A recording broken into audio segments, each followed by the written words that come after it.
And so instead, I had something made, which was a replica of the key which I have, the command key which I wear. And I had a replica made, and I gave it to 4 of my friends as well, who were closest in my life. And yeah, so that's what I kept. But Henry also made, for all the crew, which was incredibly classy, a commemorative coin, you know, sort of Superman coin for the cast and crew of the film, which was amazing. I knew Chris. He was a friend of mine. I'm so glad you brought him up because he was a great guy and a wonderful representation of Superman. So I think we should give him a hand.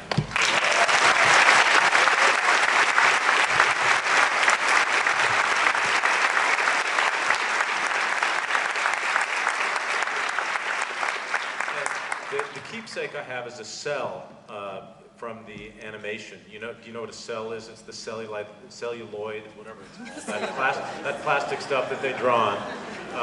That's my keepsake. But also, some of you may know that I do a web series called The Daily Show. With my son, and there's a little Superman that's kind of squishy, that doesn't really look like Superman, that appears magically in all these different shots that we do in our silly little web series. And by the way, we have a new Daily Show premiering soon with a lot of former Supermen who will be guest stars in that show.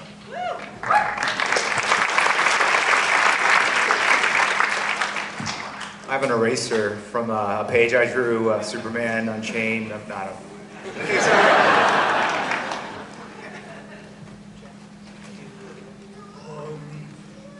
Well, I don't have the keepsake anymore, but there was a lunch in New York.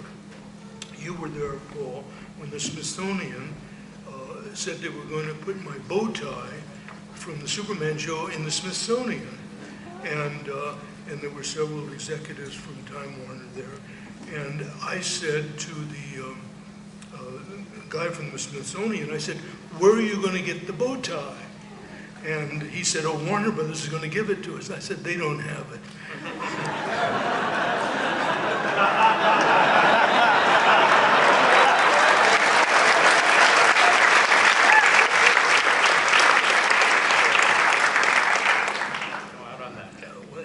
Perfect. My favorite keepsake is I have a brick from Jerry Siegel's house from when the writers and artists, I think Jim and Dan probably contributed art to be auctioned off for people to have the house refurbished so the house where Superman was first thought of could be repaired. And Brad Meltzer, whose idea that project was, got to walk up to the people who were living in the house and say, excuse me, did you know you're living in the place where Superman was created, and we'd like to fix your house so it's perfect and modern. And that was a great moment.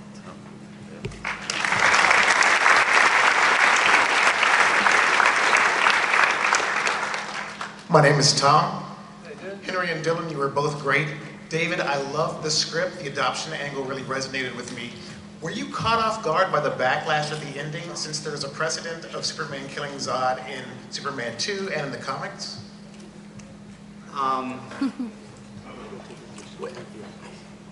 Yes, there was a precedent, but having said that, to a certain extent, Superman, at least cinematically, hadn't really been reinvented since the Donner films, and we knew that as much as we love the Donner films, our version of the Man of Steel was a lot of people were going to embrace, and some people it was going to be a shock.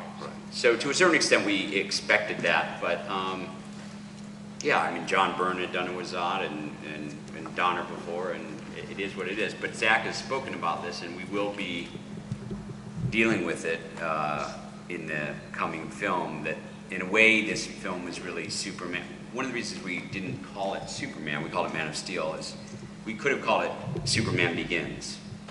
And that moment that Henry... That was done. Yeah. That was taken.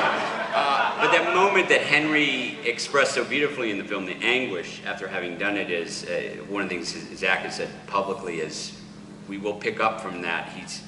He's not Superman fully formed in this film. He becomes that in the next film, and he will have to deal with the repercussions of that in the next film. Thanks.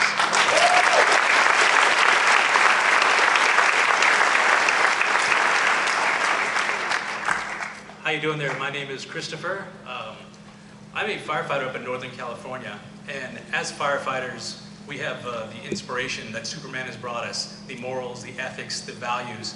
How do you guys as writers and as creative personnel, how do you tackle those issues? Are they still relevant today? Is it more of a hindrance, or is it something that you use as kind of a like I said, an inspiration? You know, how do you work with Superman's beliefs and his belief system? I think you have to take it very seriously and elevate yourself into his way of thinking, because ultimately what Superman represents is the best in all of us. You know, we all have that under our shirt somewhere. Superman's maybe 24 hours a day, he's better at it than all of us. But really what he's all about is that indomitable spirit, as Henry said, is that part of humanity that does not give in and that still believes in us and tries to do the best. So I think you have to elevate yourself to it, and you can't really drag that down. You have to take that very seriously. That's the most important aspect of Superman. So that's how I certainly feel about that. Jerry, David?